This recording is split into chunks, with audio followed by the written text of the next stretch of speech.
Desde el origen de nuestra especie, los seres humanos hemos tratado de entender nuestro paso por el mundo. Los grandes misterios de nuestra existencia nos siguen apasionando hasta el día de hoy. Yo soy Carol Perelman y te invito a acompañarme en este viaje a través del tiempo y de las ideas para descubrir cuáles fueron y cuáles son nuestras cosmovisiones.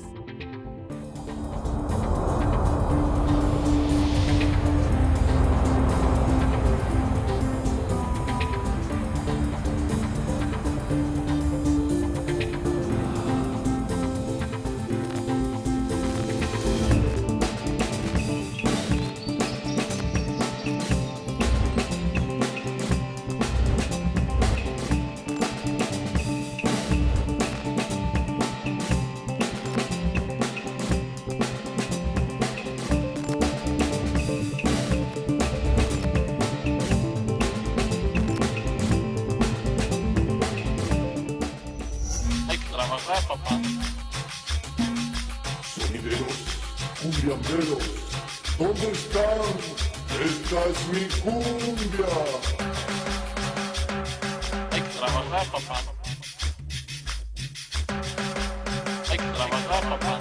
A mí no me importa morirme, ni tengo miedo de morirme, porque no sé qué es morirme y revivir. Cuando nos morimos no vamos al cielo, no pienso yo que no vamos al cielo ni al infierno. Es una esencia que se va el alma, sabrá Dios dónde. Creo que después de la muerte hay paz, tranquilidad, un reencuentro con tus seres queridos que se adelantaron. La muerte para mí es la consecuencia del pecado que cometieron Adán y Eva. Lo que viene después de la muerte es la trascendencia, lo que pudiste hacer, lo que dejaste en las personas que se quedan. La muerte es un tema que, independientemente de nuestras creencias, está presente durante toda nuestra vida. Es por ello que a lo largo del tiempo, las distintas culturas han incorporado deidades, rituales y otros elementos fúnebres, dando diferentes explicaciones a nuestro tránsito hacia otro estadio. Era una matriz, ¿no? Y aquí volvemos a ver el elemento vida-muerte, esta dualidad. Entonces, cuando muere el individuo, tiene que hacer el regreso al útero universal. Tiene que hacer la caminata y pasar por esos 9 momentos de peligro, porque el momento del embarazo es un momento de peligro para el niño y la mujer. Entonces, tiene que regresar al vientre materno, al vientre universal, y por eso a veces encontramos entierros, esqueletos en lo que llamamos posición fetal. Yo creo que ese es un punto esencial dentro de las culturas mesoamericanas y especialmente en la cultura náhuatl, ¿no? Como, digamos, el hombre había sido creado dentro de la muerte porque Quetzalcóatl va al inframundo y en los huesos que detiene Mictlantecutli sangra su miembro, fecunda los huesos dentro del Mictlán, dentro del mundo de la muerte, y crea al hombre. Entonces el hombre brota del vientre de su madre terrenal, evidentemente, que es una mujer, pero también en términos religiosos del vientre de la tierra, ¿no? Y un punto que me parece esencial en este caso es que no hay que oponer la vida y la muerte, como se suele hacer, sino la existencia y la muerte. Los dos constituyen la vida. La muerte es indispensable. Una vez que la vida existe, necesariamente tiene que existir la muerte. La vida puede o no darse, pero una vez que se da la vida, la muerte se convierte en la necesidad cósmica por excelencia.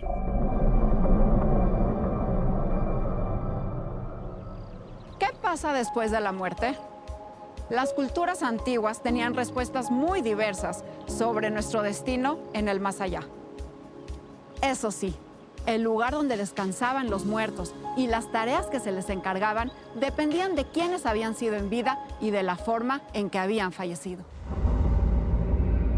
El guerrero era el que sostenía el imperio. Era el único caso de los guerreros en que vemos cómo al morir se transformaban finalmente al paso de varios años, de 4 años, se transformaban en colibrís o mariposas. Entonces, a los otros no se dice nada de los que morían de cualquier otra manera, pero a los que morían en combate o capturados y morían en sacrificio, esto se les destinaba además un lugar de privilegio, acompañar al sol desde el orto al mediodía. Y allí, ¿quiénes acompañaban al sol? Lo acompañaban esas mujeres que habían muerto en parto. ¿Por qué? Porque se consideraba que el parto era una guerra. Si morían en el trance de dar a luz, eran consideradas deidades, diosas, y iban a tener ese papel de ir con el sol hasta el atardecer. Otro lugar era el Tlalocan. Al Tlalocan iban los que morían en relación al agua. Por ejemplo, ahogados, hidrópicos, si eran muertos por un rayo que mandaba también el dios Tlaloc. Y todos los demás, o sea, dicen las fuentes, los que morían de muerte natural, bueno, que habrán sido muchísimas causas, esos iban al inframundo, al Mictlán, dicen los nahuas. Tenían que recorrer un camino muy largo, partiendo de la superficie de la tierra, o sea, el espíritu, partiendo desde la superficie de la tierra y bajando muchas escaleras. También en los mitos mayas, así se relata, en el Popol Vuh sobre todo, bajaban muchas escaleras, llegaban a cruzar algunos ríos, un río de sangre, otro río de agua. O sea, el camino era largo y penoso. Y al aparecer el dios de la muerte frente a ellos, mueren definitivamente. ¿Qué es lo que muere? Ese espíritu, esa alma inmortal que había tenido que bajar al inframundo. Pero no desaparecen, no van a la nada.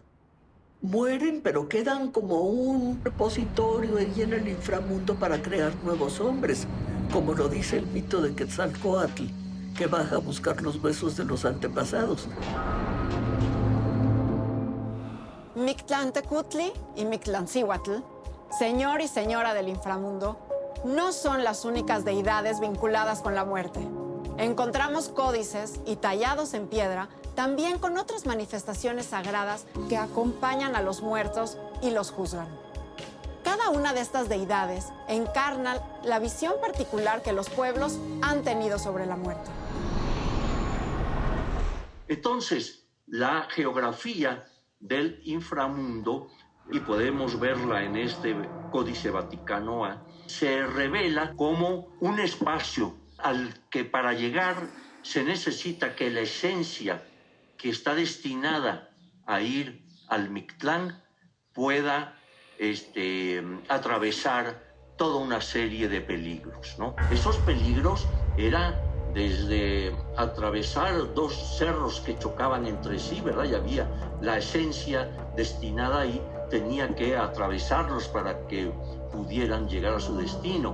También había un lugar de la lagartija verde, de la culebra, y entonces si lo lograbas ya, entonces estabas frente a Mictlantecutli y Mictlancíhuatl, ¿no? Los señores del inframundo. El Mictlán en sí, que ya es el lugar, el recinto, al parecer está dividido en 4 cámaras, quizás siguiendo esta idea de los 4 rumbos universales.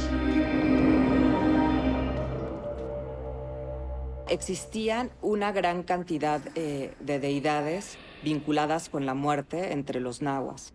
En realidad, la más conocida, la más estudiada, digamos que la más fácil de reconocer por sus características, es Mictlantecutli. La vemos plasmada en los códices, en esculturas, en la iconografía es altamente reconocida porque por este cuerpo en descomposición, como aparece en algunas imágenes, y Mictlantecutli compone un sinfín de réplicas y asociaciones con otros dioses. Él, bajo sus desdoblamientos, puede generar infinidad de diosesillos. En el Códice Vaticano Ríos aparece el primer desdoblamiento de esta gran deidad, junto con su contraparte femenina.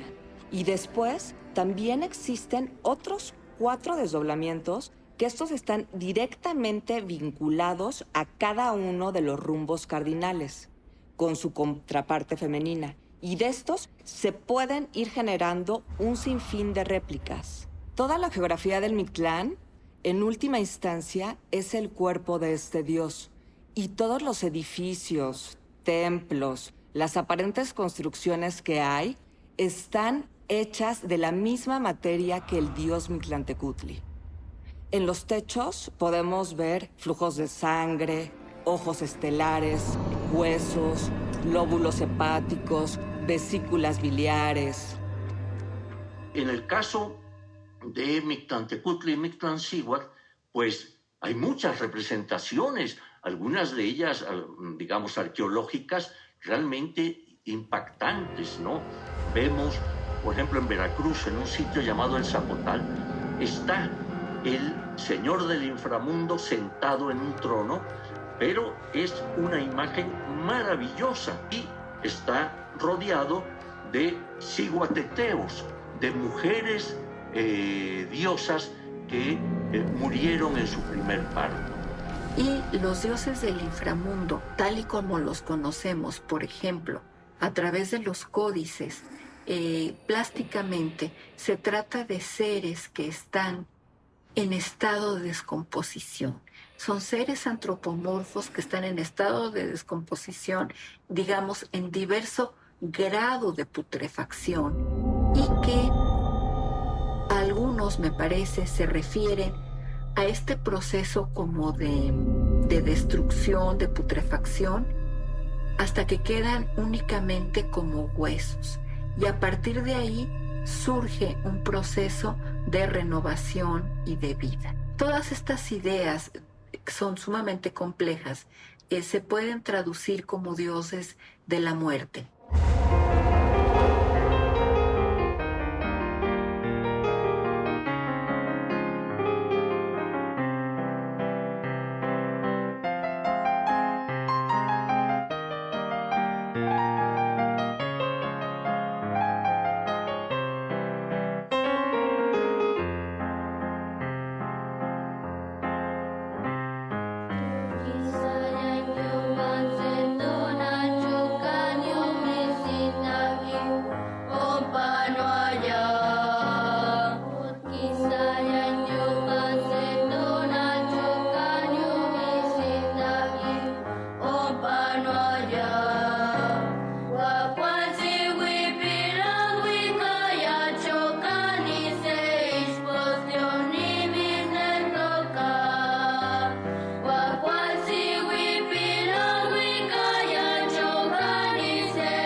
Las ofrendas que se ponen en Día de Muertos y las peregrinaciones a los panteones para visitar a los seres queridos son costumbres funerarias modernas y formas de expiar la muerte. En las culturas antiguas, la forma de tener estos rituales era muy diferente. Se festejaban y además se colocaban ofrendas y alimentos dentro de las tumbas para acompañar a los difuntos. Tenemos dos grandes categorías de rituales que podemos asociar con la muerte en Mesoamérica. Por un lado, los rituales que se definen como funerarios, que tienen que ver con la muerte de miembros de la comunidad misma y el tratamiento, el cuidado que le daban los parientes, los familiares, los miembros del grupo a estos muertos. Esos producían numerosos entierros, tumbas más o menos elaboradas. Pero por otro lado, la muerte era en cierta forma celebrada a través de los rituales sacrificiales. En este caso no se trataba de miembros de la comunidad misma, sino que a menudo individuos que eran exteriores a la comunidad, cautivos de guerra, esclavos, que no eran venerados como por sus características personales, sino porque personificaban a las deidades y morían para reactivar mitos, representaciones que tienen que ver con la cosmovisión.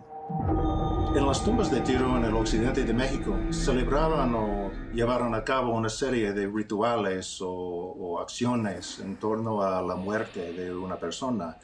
Por principio, a la muerte de una persona hay que preservar al difunto hasta que se puede excavar la tumba, y es muy difícil hacerlo durante la temporada de lluvia.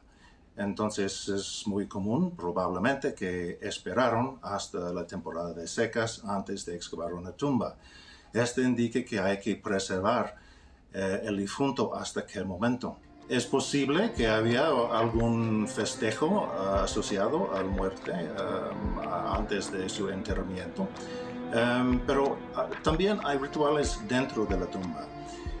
Por ejemplo, en el caso del cementerio o panteón en Tabachines, cerca de Guadalajara, varios de los muertos se encontraron dispuestos, extendidos encima de una capa de arena de hormiga, es decir, piezas pequeñas de obsidiana natural que ocurre en el valle, como alguna manera de ritual. Aparte de poner vasijas con comida o bebidas alrededor del muerto, también hay muchos ejemplos en que quebraron vasijas o figuras o otras cosas, otras ofrendas para acompañar al muerto. Las ofrendas a los muertos simbolizan muchas cosas, más bien. En realidad el término de ofrenda no es el más adecuado a mi juicio, porque en realidad todos los objetos y los organismos vivos o muertos que se colocaban junto a los muertos tenían significados muy variados. Es importante notar que las ofrendas en las tumbas de Tiro en el occidente de México no las hicieron específicamente para la tumba, por lo menos no pensamos así. En vez de eso, las vasijas de cerámica que enterraron con los muertos como ofrendas fueron gastadas, tienen grietas reparadas. Fueron vasijas que usaron los vivos antes de enterrarlo con los muertos. Este extiende hasta las figuras huecas de cerámica que se encuentran en las tumbas de Tiro también. Las figuras huecas también tienen evidencia de uso, de desgaste, de que fueron movidos o hasta quebrados antes de ponerlo en la tumba. Por lo tanto, no tenemos que interpretar cada objeto como obviamente conectado con la muerte. Aquí, por ejemplo, tengo una réplica de una figura de las tumbas de Tiro, hecho por una amiga en la Laguna Chapala. Y en este caso tenemos una representación de alguien de muy alto estatus. Y tienen aquí, por ejemplo, este bastón aquí, y encima hay un disco y con unas puntas encima, nódulos, que indican el tipo de arquitectura pública que existía en esta sociedad. Entonces es como los reyes o reinas de Europa que agarraron un globo, una representación del mundo. Es algo similar aquí. Tienen aquí una representación de la arquitectura pública, sus templos que en torno representaban al cosmos. Entonces vamos a tener una gama de objetos que se le entregan al difunto en su camino para el más allá, que son diferentes a las ofrendas que se le pueden dar a la deidad o que se le pueden dar a un culto que tiene que ver con el antepasado, con el difunto. Y es interesante porque en las fuentes históricas del posclásico tardío nos mencionan que también se le daban objetos al difunto en su camino al más allá para que se los entregara a los dioses del inframundo. Entonces podemos tener estas dos categorías y lo interesante para nosotros es tratar de dilucidar en el contexto a qué corresponden. En el caso particular de los mexicas, vamos a tener algo muy interesante. Los dones funerarios, los bienes funerarios son muy estandarizados. vamos a tener muchas formas helicoidales, circulares, y van a estar simbolizando el paso de un nivel del inframundo a otro nivel, o sea, el tránsito entre diferentes planos del universo. En este sentido también se incluyen representaciones de animales que tienen este simbolismo de poder ir de un lugar a otro. Un aspecto tal vez menos conocido sobre los ritos funerarios antiguos es el lugar que los animales tenían en ellos. En las tumbas se han encontrado restos de aves, de perros y de otros animales que debían guiar y acompañar a los difuntos en su viaje. Escuchemos más sobre estos simbolismos. Los animales se seleccionaban precisamente por su simbolismo. Por ejemplo, vamos a tener que el venado simbolizaba el fuego, también lleva el sol a cuestas, y en este sentido el venado era utilizado para colocarse en ofrendas que tienen que ver con la cremación, lo cual cobra todo este sentido precisamente por su vínculo con el fuego. Por ejemplo, el cocodrilo tiene que ver con esta superficie de la tierra, también lo tenemos en algunos contextos funerarios. Cobra sentido porque el viaje al inframundo o el viaje al cielo del sol pues comienza en la tierra. Vamos a tener, por ejemplo, también restos de halcones o gavilanes, y en las fuentes históricas se nos va a mencionar que estos se colocaban a los guerreros en particular, y la razón era porque iba a simbolizar el vuelo ante el sol. Entonces, dependiendo del simbolismo de cada animal, era la razón por la que se colocaba. Lo interesante es que si era cremado y se cremaba junto a la persona, pues se pensaría que se remite al más allá junto con el alma del difunto. El papel de los perros en relación al viaje al inframundo y en relación a la vida cotidiana fue ser el compañero del ser humano, vivir con él, ir con él a todas las actividades de su vida. El perro debía acompañar a su amo. Entonces parece que en las sepulturas enterraban cuando era enterramiento, junto al cuerpo del amo, enterraban a su perro, el que había sido su perro. Y el espíritu iba a ir con él para protegerlo de todo. Y es muy interesante en la cosmovisión nahua porque se creía que el perro iba a conducir el alma de su amo hacia el Mictlán, hacia el inframundo.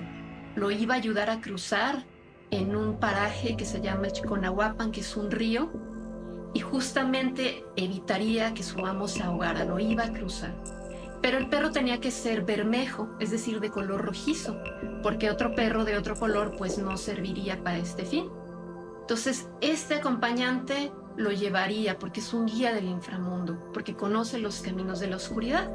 Y esto no solo lo tenemos a nivel pues de esta cosmovisión en torno a los rituales funerarios, sino también en los mitos. Recordemos que baja al inframundo para conseguir huesos y con ellos crear la humanidad. ¿Y quién es el acompañante de Quetzalcóatl? Xolotl, su hermano, pero Xolotl tiene la forma de un perro. En este sentido también tenemos representaciones como en el Códice Borbónico, donde vemos precisamente a Xolotl acompañar a un sol flechado, a un sol muerto en su descenso al inframundo. Entonces vamos a tener que el perro es el animal quizá más importante, pero en los funerales de las personas que fallecían por vejez o por causas naturales. Las fuentes coinciden en que los perros pues no se sacrificaban en el caso de los guerreros que viajarían al cielo del sol. Entonces estaría encaminado a ser el guía al inframundo de la misma forma que lo fue Xolotl en el tiempo mítico.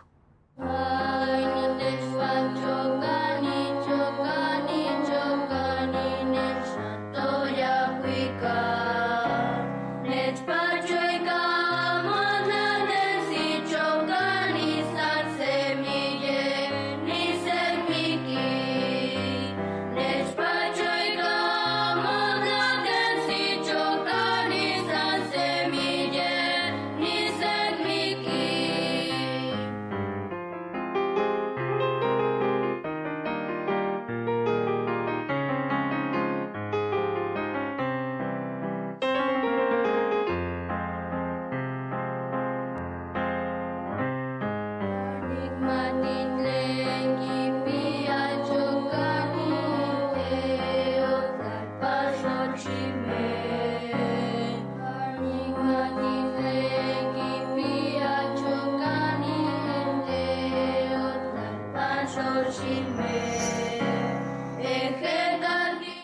Pero no pensemos que las prácticas funerarias eran iguales para todas las personas.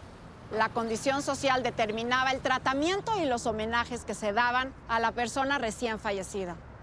Esto se expresaba en la cantidad y en la calidad de los materiales y de los objetos relacionados con los ritos funerarios, y con el lugar y con la manera en que estos se practicaban. También en la muerte, las diferencias de clase, el estatus social y el género estaban marcados.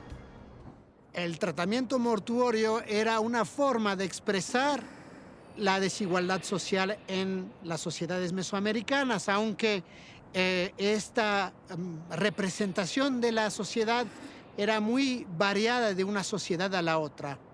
En algunas sociedades, en particular varias sociedades del periodo clásico como la maya, las sociedades prehispánicas de Oaxaca, algunas del occidente, las diferencias se marcaban en la calidad de la estructura concebida para contener los restos, en el cuidado del cuerpo del difunto, en cómo se colocaba sobre un soporte o directamente en la tierra, protegido o no, y la calidad, cantidad y origen de los materiales que estaban colocados. En algunas sociedades estas diferencias se marcaban muchísimo con uso de objetos de mucho valor, piedra verde, de ornamentos de muchos tipos, de objetos muy finos.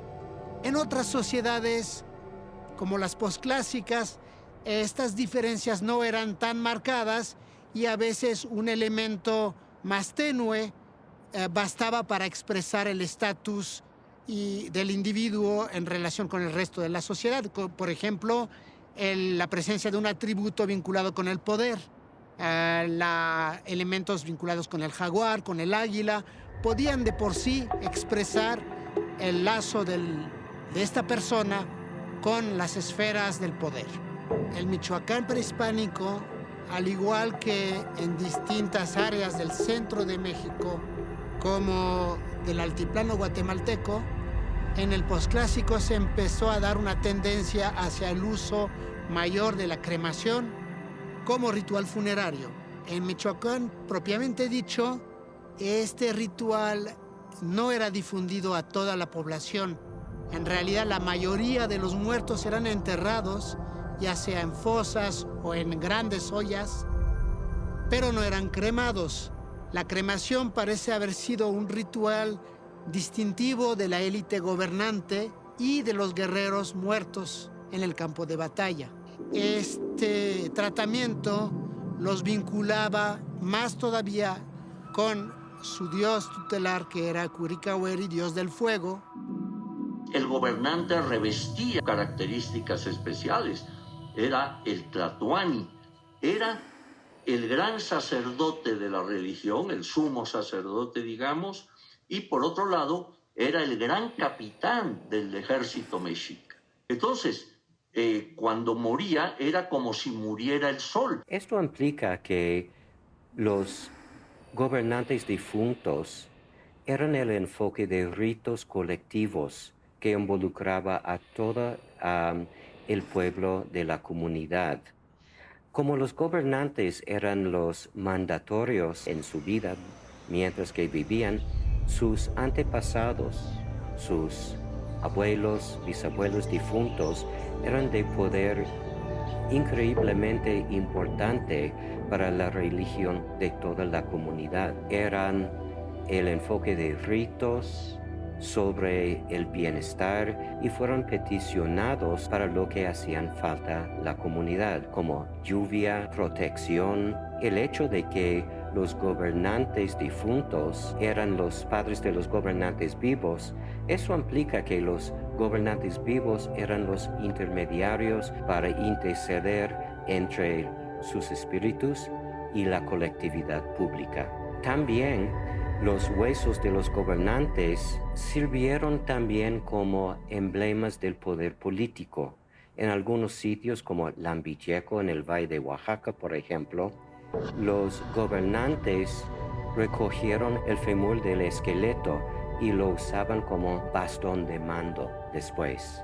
Entonces era una manera de consolidar el poder entre los difuntos gobernantes y sus hijos. En las tumbas de tierra del occidente de México se expresó la desigualdad social en una variedad de maneras.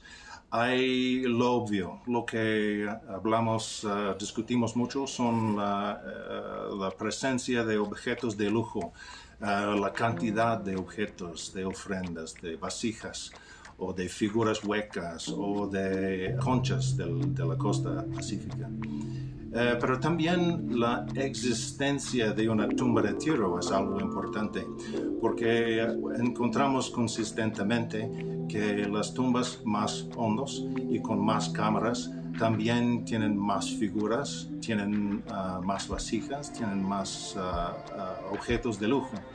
También están indicando el estatus de la persona, del difunto. Y finalmente hay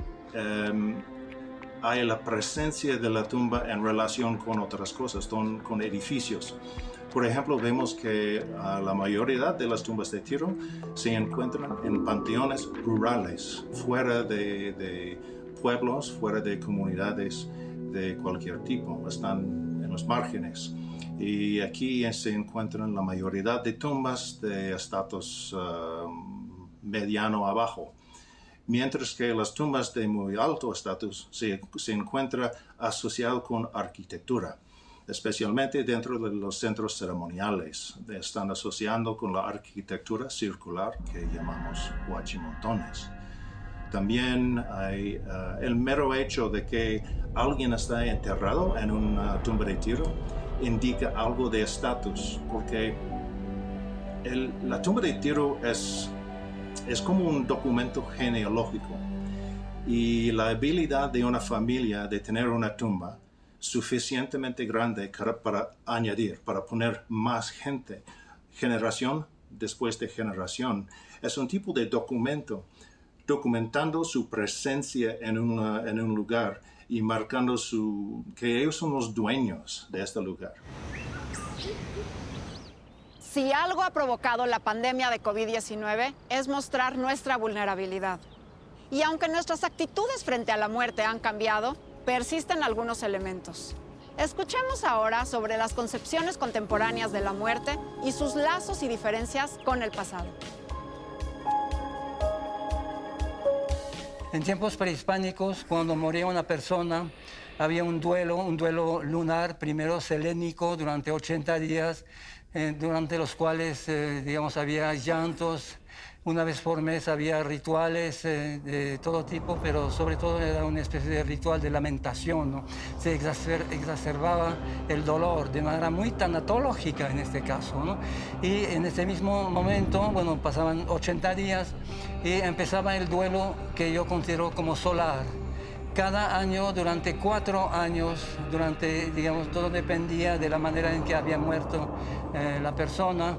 Pero, por ejemplo, si moría de muerte natural, en la fiesta Tititl, una fiesta que se ubicaba más o menos en diciembre, hacían, no tenían el cuerpo, evidentemente, pero hacían una estatua, una figura de madera, y le ponían su ropa, le ponían también una ofrenda de comida, le ponían pulque, su popotito para beber el pulque, porque los difuntitos también bebían pulque. Y entonces hacían exactamente lo que habían hecho durante las exequias de la persona. 4 años, una vez por año, hacían esa misma fiesta, es decir, que se iba la persona al inframundo y regresaba como para visitar otra vez a los vivos, sus familiares, y durante 4 años hacían esto. 4 años nada más. Hoy en día se pone la ofrenda a la abuelita que murió hace 8 años, pero en el mundo prehispánico no era una fiesta solamente, era una celebración, era un duelo también, porque los que permanecían en la tierra ayudaban un poco en el tránsito que tenían los muertos dentro del inframundo. Los difuntos siempre estuvieron a la mano para consultas, para peticiones, para convivir con ellos. Entonces, Era como en tiempos prehispánicos vivir con los muertos o los difuntos. Yo creo que esta relación afectiva muy estrecha entre los vivos y los muertos ha cambiado. Entonces, lo que era una relación continua, cotidiana entre vivos y muertos, hoy en día está compactada en un solo día o 2 días en las fiestas que practicamos hoy en día en Oaxaca y en México, que llamamos el Día de los Muertos.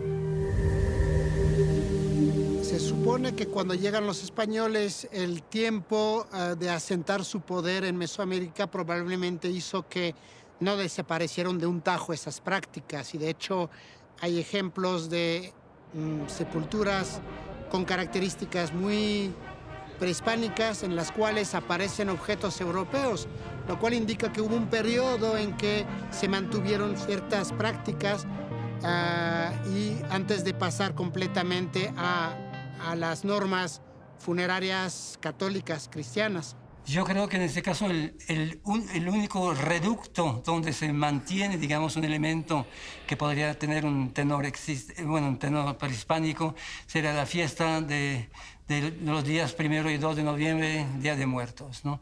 Realmente en todo el contexto exterior, digamos, de la muerte, digamos, podríamos pensar que 500 años de tiempo novohispano, digamos, borraron muchos elementos paradigmáticos de la muerte prehispánica, ¿no? Pero un punto que era muy importante es que, digamos, estos días 1 y 2 de noviembre, que fueron, digamos, un ajuste entre el mundo occidental que traía su visión de la muerte, el 1 de noviembre, Día de Todos los Santos, y el 2 de noviembre, Día de los Fieles Difuntos. Los españoles lo traían tal cual, ¿no? En esa fecha, pero tuvieron que negociar, yo diría, con el mundo prehispánico, porque la muerte era un elemento esencial dentro de la cultura prehispánica. Entonces tuvieron que ceder, y entonces lo que tenemos hoy es el resultado de esta negociación. Y lo que es muy interesante en cuanto a que sobreviven simbolismos, aquí en el centro, en Morelos y en Guerrero, que en esa fecha de la fiesta de San Miguel a fines de septiembre, llegan los muertos y se quedan en las comunidades hasta el Día de Muertos. Eso es algo muy interesante que no existe en todos lados, y eso lo hemos estudiado con mis colegas Catherine Good y Druso Maldonado, colegas de la ENA de Etnohistoria Historia. Y fue muy interesante descubrir eso, que los muertos ya llegan en San Miguel y se quedan hasta el Día de Muertos en la comunidad. En el Día de Muertos, pues es cuando ya se despiden y entonces ya se van. Dentro de la cosmovisión mesoamericana, la muerte es un componente necesario a la renovación de la vida, mientras que en nuestras sociedades actuales la muerte es como un opuesto de la vida que hay que eliminar en la medida de lo posible. Casi podríamos imaginar en la actualidad que la gente trata de esconder la muerte porque no la quiere ver y la quiere desaparecer, ¿no? Con las epidemias y con todos los avances en la medicina, la tecnología, se da una medicalización de la muerte, es decir, un enfoque más centrado hacia atender los aspectos biológicos, el cuerpo, el desarrollo de tecnologías para preservar la vida o alejar la muerte. Actualmente estamos en una situación en donde se busca retomar o humanizar esa atención médica, en limitar a los procedimientos tecnológicos, los procedimientos médicos hacia brindar calidad de vida y calidad de muerte. Pero ¿qué es calidad de muerte? Pues obviamente influyen aspectos culturales, sociales, económicos, y que lo vemos desde la historia, ¿no? El orden jerárquico que ocupa cada ser humano dentro de la posición social también influye en cómo se da la muerte y los rituales de muerte. Entonces, pues México es un país pluricultural, en donde tenemos una diversidad desde el norte hasta el centro, mucha influencia cultural de Occidente y que obviamente esto también va modificando en cómo el mexicano trata a sus muertos y cómo pues hace estos rituales para honrar a sus muertos. Pienso que nuestra relación como pueblo mexicano con la muerte se ha laudado demasiado, se ha alabado demasiado. Se dice que no le tenemos miedo a la muerte. Yo creo que le tenemos el mismo miedo a la muerte que en otras sociedades occidentales. La cuestión de la muerte, por supuesto, se puede abordar y dividir en dos, al igual que el inicio de la vida. Y aquí dividiría a la población en dos, los que son religiosos y los que no son religiosos. Quienes están resguardados por la imagen de Dios en cualquier religión, sí, pienso que tienen la suerte de morir un poco mejor porque se entregan a otra vida, porque se entregan a la decisión de Dios. Dios da la vida y solo Él puede quitarla. Eso lo enseñan muchas religiones y a lo mejor encuentran un poco más de paz en el acto de morir. Quienes somos laicos, aunque yo ahora diría que no le tengo miedo a la muerte porque tengo la suerte de ser sano, pues tenemos el problema de definir qué va a pasar cuando te mueras. Para mí, cuando te mueres, se acabó todo. No hay nada absolutamente después. El cielo siempre ha estado asociado al nacimiento y muerte de los seres humanos. Por ejemplo, la Vía Láctea es una estructura cósmica considerada por muchas culturas como el camino, el sendero o el río luminoso que permite el paso hacia otros mundos. En el continente americano, así como en otros lados del planeta, la Vía Láctea ha sido un puente brillante por donde transitan dioses, chamanes, espíritus o incluso animales, por donde las almas van de cacería o viajan hacia el mundo de los muertos. Otro ejemplo lo encontramos en una de las leyendas de los esquimales del norte de nuestro continente, donde las luces de las auroras boreales son las almas de los muertos que transitan con antorchas por el cielo.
Mientras exista la vida, la muerte nunca dejará de interesarnos.